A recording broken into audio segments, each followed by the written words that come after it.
বারুইপুরে নেশামুক্তি কেন্দ্রে আবারও মারধরের ঘটনা, ধৃত এক। 7 দিন কাটতেই আবারও বারুইপুরে নেশামুক্তি কেন্দ্রে মারধরের ঘটনা ঘটল। এই ঘটনায় গ্রেপ্তার এক। জানালায় গামছা দিয়ে উল্টো করে বেঁধে নগ্ন করে 14 বছরের নাবালককে বেধড়ক মারধরের ভিডিও পুলিশের হাতে আসে। তারপরেই বারুইপুর থানার পুলিশ তৎপরতার সঙ্গে ওই নেশামুক্তি কেন্দ্রে যায়। ওই নাবালককে উদ্ধার করে অন্যত্র পাঠানো হয়েছে। একই সঙ্গে পুলিশ শতপ্রণোদিত মামলা রুজু করে ওই নেশামুক্তি কেন্দ্রের ভাড়াটিয়াকে গ্রেপ্তার করেছে। ঘটনাটি ঘটেছে বারুইপুর পুরসভার 8 নম্বর ওয়ার্ডের পুরাতন বাজার সংলগ্ন এলাকায়। অভিযুক্ত ভাড়াটিয়ার নাম পার্থ চক্রবর্তী। পুরাতন বাজার সংলগ্ন এলাকায় 11 মাস ধরে চলছিল এই নেশামুক্তি কেন্দ্র। সেখানেই মাত্র 26 দিন আগে ভর্তি করা হয়েছিল ওই নাবালককে। ওই নাবালকের বাড়ি বারুইপুর এলাকায়। ওই নেশামুক্তি কেন্দ্রের মালিক শিবপ্রসাদ সাহা থানায় কাগজ জমা করেছেন। তিনি বলেন, 11 মাস আগে ভাড়া দিয়েছিলাম পার্থ চক্রবর্তীকে।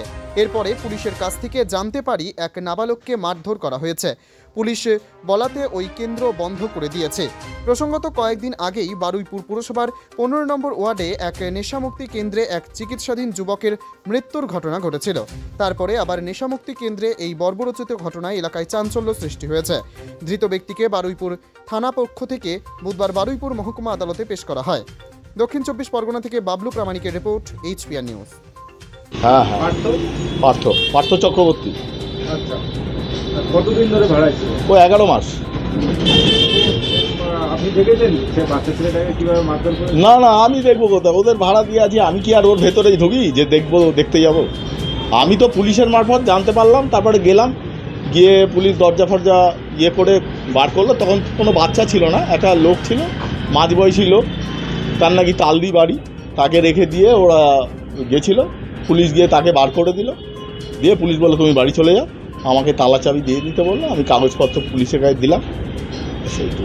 আচ্ছা, কি পুলিশ কি বললো, কেন ওকে পার্থকে কেন গ্রেফতার করেছে? বললো স্যার ওনাদের কাছে নাকি অনেক ছবি আছে, 14 বছরের একটা বাচ্চাকে নাকি মারধর করেছে, সেই জন্য ও পার্থকে গ্রেফতার করেছে। আপনার নাম? আমার নাম শিবপ্রসাদ সাহা।